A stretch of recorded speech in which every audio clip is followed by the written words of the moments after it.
What if the deepest pain from your past, the humiliation, the struggle, the moments that still haunt you, isn't a weakness, but the hidden blueprint for unimaginable strength? Perhaps you remember those crushing moments, the harsh words, the financial hardship, the feeling of being utterly powerless as a child. Even today, you might carry the scars, influencing who you are and limiting what you believe you can achieve. None of us can truly control the circumstances around us, the economic shifts, the political landscape.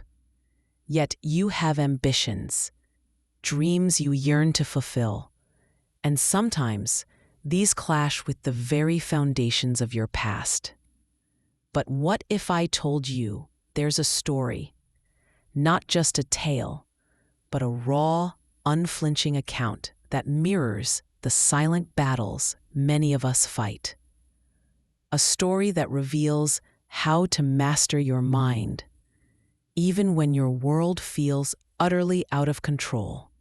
Today, we dive deep into the extraordinary life of David Goggins, a man who transformed unthinkable trauma into legendary mental toughness. His journey will help you understand precisely what he means: master your mind. David Goggins' story begins on February 17th, 1975, in Buffalo, New York. His father, a wealthy and influential figure at the time, owned a popular roller skating rink called Skateland. This venue was more than just a business.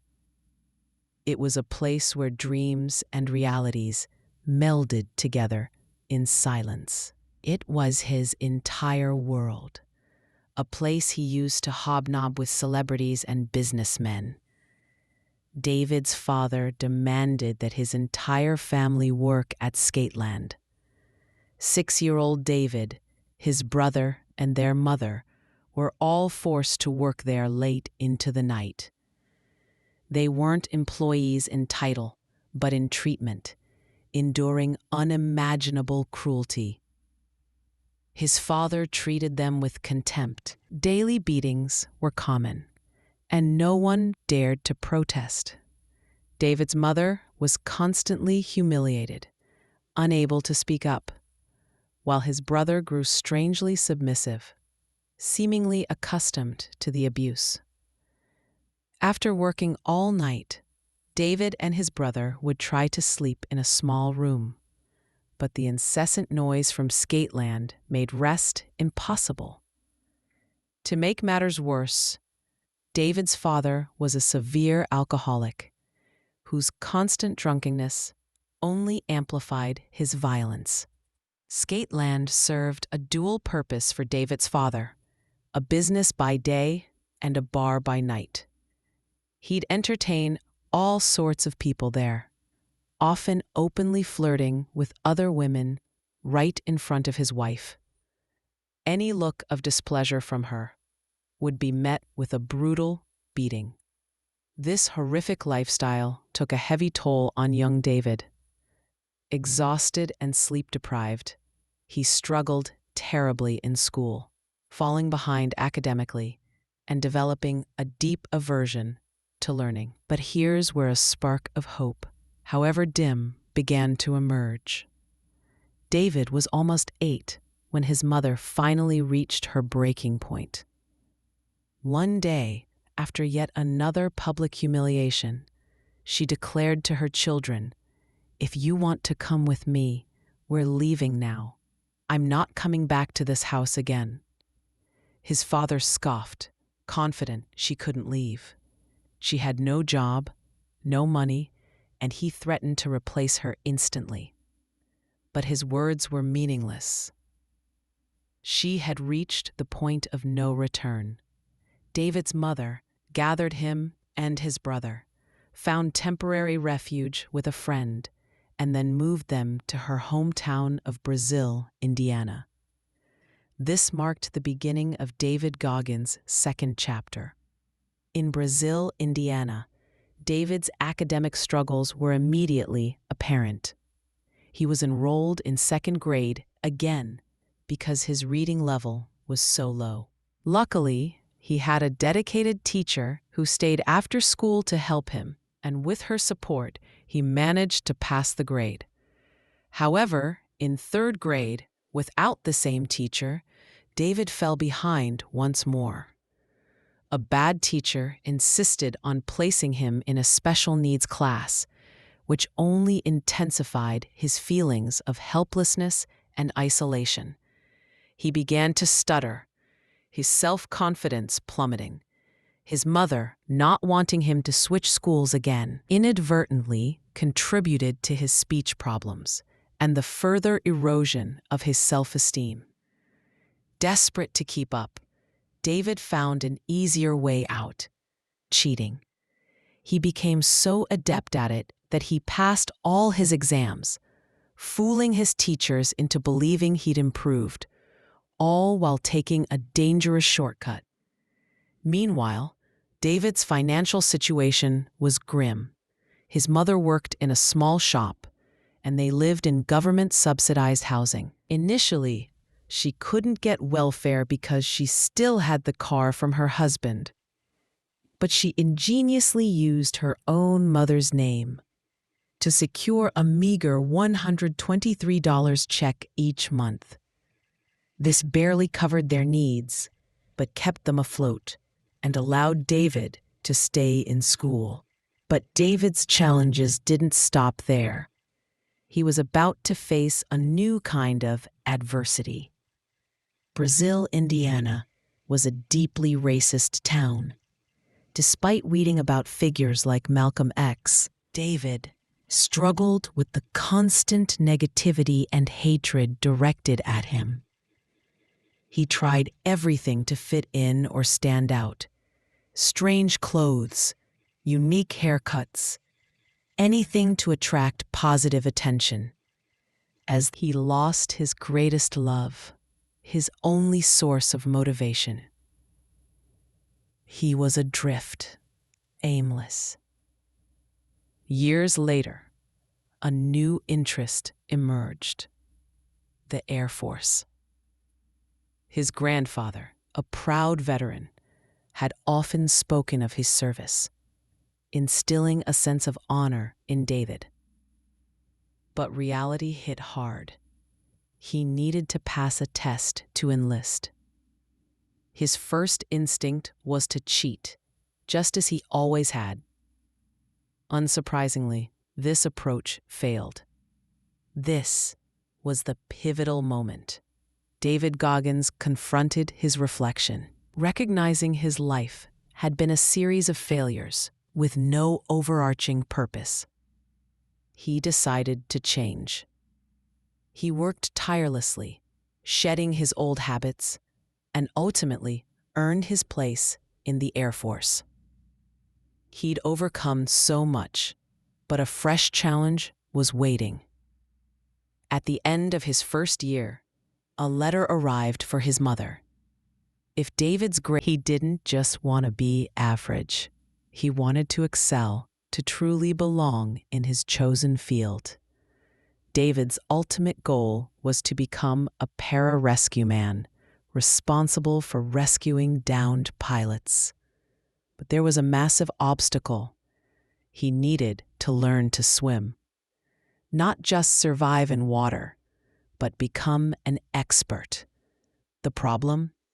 He had an intense phobia of swimming and absolutely no skills. During his swimming training, Army doctors delivered devastating news. He had sickle cell trait, a condition they said would prevent him from continuing. David believed his dream was over. But then, a short while later, the decision was reversed. His condition, they now said, would not affect his swimming. However, the break in training meant he had to restart from scratch. David, despite his burgeoning physical strength, faced a new enemy: his mental willpower. The fear of swimming, combined with the daunting prospect of starting over from square one, was too much. He withdrew. This withdrawal plunged David Goggins into a new depth of frustration. To cope, he turned to food and weightlifting, eating excessively, gaining weight, and allowing himself to become aimless, taking on menial jobs. He had lost his drive, his sense of purpose. But then, a flicker of light pierced the darkness. One day, David watched a TV show about Navy SEALs. He was captivated by their extreme suffering, their brutal training, their unwavering commitment. This vision ignited something within him. He wanted to be a SEAL. There were two massive hurdles.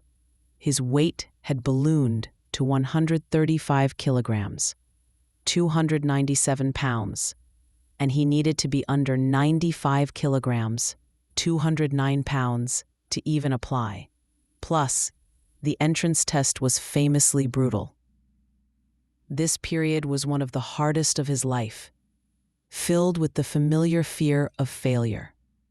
But this time, he recognized the enemy, his own mind. He refused to let this opportunity slip away like the others. He decided to fight back. David Goggins embarked on an unimaginable journey of transformation.